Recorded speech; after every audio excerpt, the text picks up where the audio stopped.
બિપોરજોય વાવાઝોડાની ગંભીર અસર થઈ રહી છે। ભડકેશ્વર દરિયા કિનારે મોજાના કારણે ભેખડ ખસી છે, તો દરિયામાં ભારે કરંટના કારણે 20 ફૂટ ઊંચા મોજા ઉછળ્યા।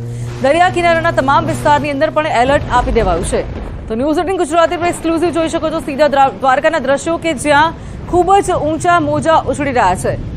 દરિયાની અંદર 20 ફૂટ જેટલા ઊંચા મોજા ઉછળી રહ્યા છે, ત્યારે તમામ દ્રશ્યો સીધા દ્વારકાથી આપ જોઈ શકો છો। અને આ અંગે વધુ વાત કરવા મારી સાથે પ્રણવ જોડાયા છે, ત્યારે વધુ વિગત મેળવે પ્રણવ પાસેથી। પ્રણવ, અત્યારે હાલ દ્વારકામાં પરિસ્થિતિ કેવી છે? 20 ફૂટ ઊંચા મોજા ઉછળી રહ્યા છે, ત્યારે બિપોરજોય વાવાઝોડાના કારણે પરિસ્થિતિ કેવી છે?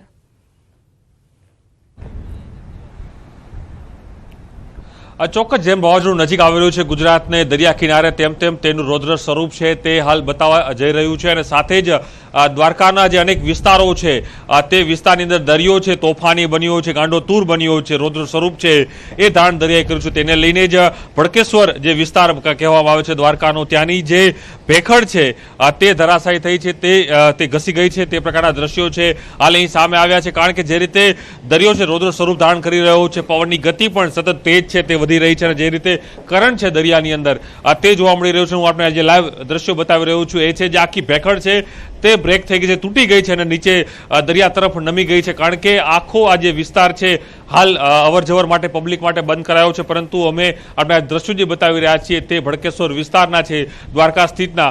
ગઈકાલે પણ જે દ્વારકાનું જે ગોમતી ઘાટ વિસ્તાર છે ત્યાંના પણ જે રીતે પવનની ગતિ અને દરિયો જે રીતે ગાંડોતૂર થયો હતો અને તેને લઈને જ ગોમતી ઘાટને પણ નુકસાન થયું હતું। પણ ફરી એક વખત આજે બીજા દિવસે જે રીતે પવનની ગતિ વધી રહી છે, દરિયો સતત પોતાનું જે વહેણ છે તે પ્રેશરાઇઝ કરી રહ્યું છે, તેને લઈને જ દ્રશ્યોમાં જોવા મળી રહ્યું છે આખી જે ભેખડ છે તે બ્રેક થઈ ગઈ છે, તૂટી ગઈ છે, અને તેને લઈને જ કઈ આપ અનુમાન લગાડી શકો છો કે કઈ રીતનું જે દરિયો છે તે રૌદ્ર સ્વરૂપ આજે ધારણ કરી રહ્યો છે, તોફાની અહીં બની રહ્યો છે। ચોક્કસ એ માની શકાય કે જેમ જેમ સમય નજીક આવી રહ્યો છે, જેમ વાવાઝોડું છે નજીક આવી રહ્યું છે, તેમ દરિયો છે પોતાના અલગ રૂપ છે તે જોવા મળી રહ્યો છે, અને દરિયાની અંદર નવો કરંટ છે તે જોવા મળી રહ્યો છે। ગઈકાલે પણ કરંટ હતો, પરંતુ આજે તેના કરતાં 2 ગણો કરંટ છે તે દરિયામાં વધી ગયો છે, અને સાથે જ અહીંની જે આખી ચોપાટી જે છે દ્વારકાની એ આખી ખાલી કરાવી દેવામાં આવી છે તંત્ર તરફથી। કારણ કે તમામ લોકોને અવરજવર માટે પ્રતિબંધિત કરી દેવામાં આવ્યું છે। જે પ્રવાસીઓ અહીં આવી રહ્યા છે તેઓને પણ કહેવામાં આવી રહ્યું છે કે આપે કોઈ પણ વ્યક્તિએ ગોમતી ઘાટ હોય કે ચોપાટી નજીક જવાની જરૂર નથી।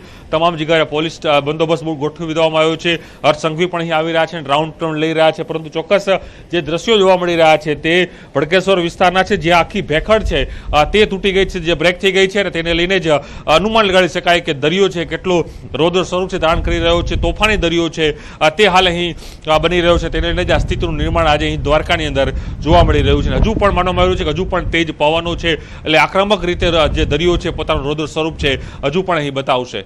જી ચોક્કસથી પ્રણવ, જેમ જેમ વાવાઝોડું નજીક આવી રહ્યું છે તેમ તેની અસરો જે છે દરિયામાં દેખાઈ રહી છે, ભારે કરંટ જોવા મળી રહ્યો છે, તો સાથે સરકાર દ્વારા કેવા પ્રકારના પગલાં લેવામાં આવ્યા છે? કારણ કે વાવાઝોડું ખૂબ જ નજીક આવી રહ્યું છે અત્યારે હાલ।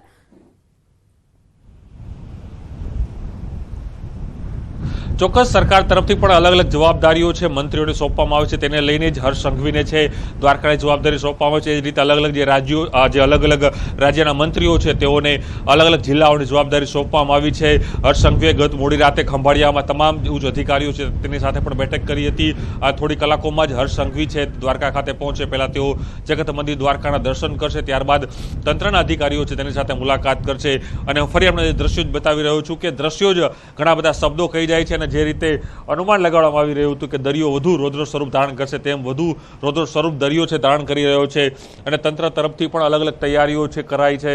અહીંનું જે ઓખા બંદર છે, અહીંનું રૂપેણી બંદર છે, એ તમામ જગ્યાએ નીચાણવાળા જે વિસ્તારો હતા ત્યાંથી તમામ લોકોને સ્થળાંતર કરવાની પણ જે પ્રક્રિયા છે તે એના જે મામલતદાર છે તેના તરફથી કરી દેવામાં આવી છે। એ જ રીતે એનડીઆરએફ ટીમ છે તે સ્ટેન્ડ બાય મૂકી દેવામાં આવી છે। વડોદરાથી એનડીઆરએફ ટીમ ગત મોડી રાતે જ અહીં પહોંચી હતી, અને તે લોકો પણ અધિકારીઓ સાથે બેઠક કરીને જે અલગ અલગ જે વિસ્તારો છે તેમાં તેઓને મૂકવામાં આવશે। પરંતુ હાલ જે સ્થિતિ છે કે પવનની ગતિ છે તેમાં વધારો જોવા મળી રહ્યો છે, દરિયો છે તેમાં કરંટ વધારે જોવા મળી રહ્યો છે।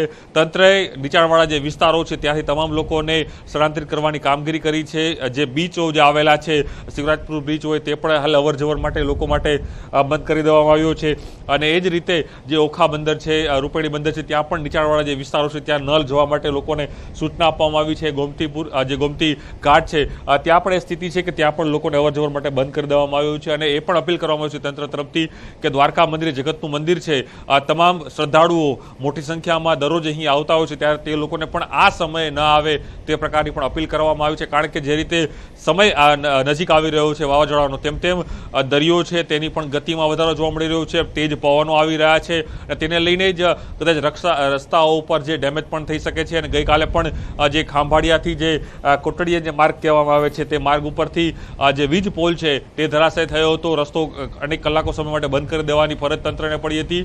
તંત્ર સ્ટેન્ડ બાય છે, સાબદું બન્યું છે, પરંતુ જે રીતે વાવાઝોડું નજીક આવી રહ્યું છે તેમ તેમ કદાચ જોવાનું રહે છે કે તંત્ર આગામી સમયમાં કઈ રીતે પોતાની જે તૈયારીઓ છે તે કઈ રીતે તેટલી સાબિત થાય છે. કારણ કે જે રીતે સ્થિતિનું નિર્માણ થશે ત્યારબાદ જ ખ્યાલ આવશે કે તંત્રે જે કામગીરી કરી હતી તે કેટલી સફળતાપૂર્વક તે તંત્રની કામગીરી છે તે અહીં રહેશે. જી, ચોક્કસ માની શકાય કે હાલ દ્વારકાની જે સ્થિતિ છે તેની અંદર દરિયો છે તેનું રૌદ્ર સ્વરૂપ હાલ બતાવી રહ્યો છે.